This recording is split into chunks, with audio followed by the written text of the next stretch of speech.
रहस्य की छाया। गहरे जंगल के बीचों बीच बसा एक पुराना गांव था, कृष्णपुर। यह गांव रहस्यों से भरा हुआ था। गांव के लोग मानते थे कि हर पूर्णिमा की रात कुछ अजीब घटनाएं होती थी।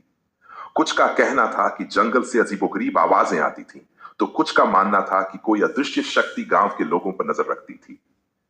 लेकिन अब तक किसी ने भी इन बातों को सच साबित नहीं किया था। गांव के किनारे एक पुरानी हवेली थी, जिसे लोग श्याम हवेली कहते थे। यह हवेली सालों से वीरान पड़ी थी। गांव में यह चर्चा थी कि वहां जो भी जाता वह कभी लौटकर नहीं आता। रहस्यमयी आहट। एक दिन गांव में एक नवयुवक आया। उसका नाम था आदित्य। वह एक लेखक था जिसे रहस्यमयी घटनाओं में गहरी दिलचस्पी थी। गांव के लोगों ने उसे हवेली के बारे में बताया और वहां जाने से मना किया, लेकिन आदित्य ने ठान लिया था कि वह इस रहस्य से पर्दा उठाकर रहेगा। अगली रात पूर्णिमा का चांद चमक रहा था। हवेली की ओर बढ़ते हुए आदित्य के कदमों की आवाज सन्नाटे को भंग कर रही थी। जैसे ही वह हवेली के दरवाजे पर पहुंचा, उसे अंदर से हल्की हल्की सरसराहट सुनाई दी। भूतिया हवेली के अंदर आदित्य ने अपनी टॉर्च जलाकर दरवाजा खोला। अंदर चारों ओर जाले लगे थे। फर्श पर धूल की मोटी परत जमी हुई थी। वह धीरे धीरे आगे बढ़ा।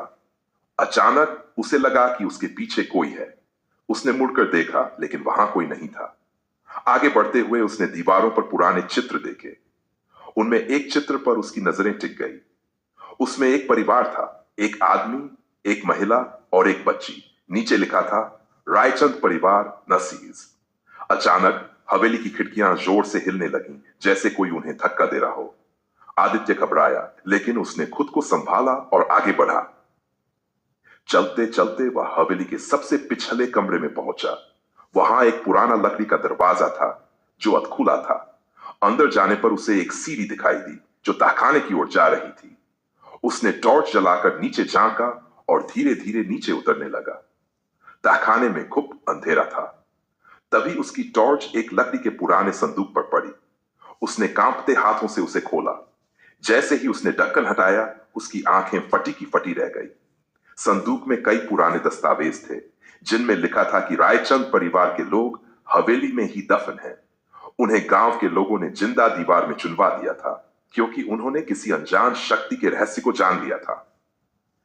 आदित्य को अचानक महसूस हुआ कि कोई उसे देख रहा है। उसने मुड़कर देखा। वहां एक छाया मूर्ति खड़ी थी।